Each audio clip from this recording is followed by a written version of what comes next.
18वीं सदी की शुरुआत में इंडिया में हर तरफ सिर्फ पावर स्ट्रगल्स ही पावर स्ट्रगल्स थे। शक्तिशाली मुगल साम्राज्य हर तरफ से चैलेंजेस फेस कर रहा था। उनके सबसे बड़े दुश्मनों में से एक थे मराठा, जिनका मकसद सिर्फ जमीन पर राज करना नहीं था। उनकी नजर उस विशाल बेकाबू समंदर पर थी जो भारतीय सबकॉन्टिनेंट को घेरे हुए था। इस मैरीटाइम एम्बिशन को लीड कर रहे थे कोई और नहीं बल्कि कन्होजी आंग्रे।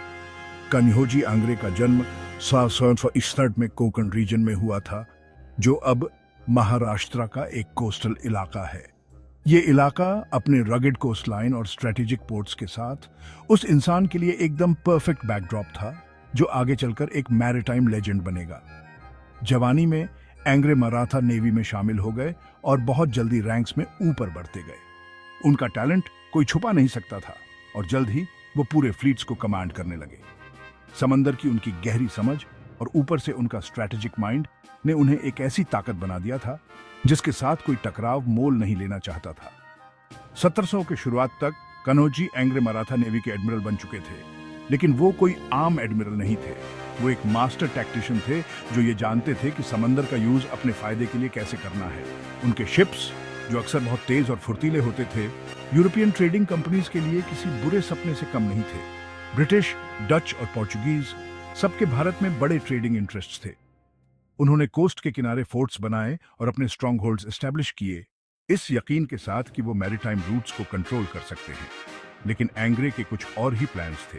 उन्होंने उनके शिप्स पर डेयरिंग रेड्स लॉन्च किए, उनके वेसल्स और कार्गो कैप्चर किए और यूरोपियन सेलर्स के दिलों में डर पैदा कर दिया। एंग्रे के सबसे मशहूर कारनामों में से एक था ब्रिटिश शिप मॉर्निंग स्टार को कैप्चर करना। उस शिप पर कीमती सामान लदा हुआ था और उसे कैप्चर करने से ब्रिटिश ट्रेडिंग कम्युनिटी में हलचल मच गई। ये सिर्फ लूट के बारे में नहीं था, ये पावर का स्टेटमेंट था। कन्होजी आंग्रे दुनिया को दिखा रहे थे कि भारतीय सीज के असली मालिक मराठा हैं, लेकिन आंग्रे का इन्फ्लुएंस सिर्फ नाविक आक्रमण तक सीमित नहीं था।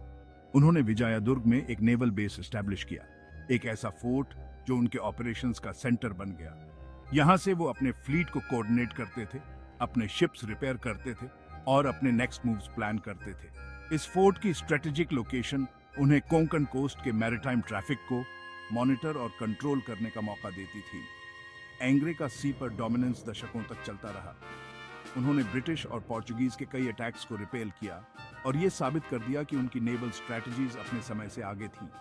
अडैप्ट और इनोवेट करने की उनकी काबिलियत ने उनके दुश्मनों को हमेशा उलझन में रखा। कन्होजी आंग्रे का देहांत 1719 में हुआ, लेकिन उनका लेगेसी हमेशा जिंदा रहा। उन्होंने न सिर्फ भारतीय सीज पर मराठाओं का कंट्रोल सिक्योर किया, बल्कि इस रीजन में फ्यूचर नेवल वॉरफेयर की नींव भी रखी। उनकी जिंदगी और उनके कारनामे मराठाओं की मैरीटाइम एम्बिशन और प्रोग्रेस का सबूत हैं। तो अगली बार जब भी आप नेवल लेजेंड्स के बारे में सोचें, तो कन्होजी आंग्रे का नाम याद रखना।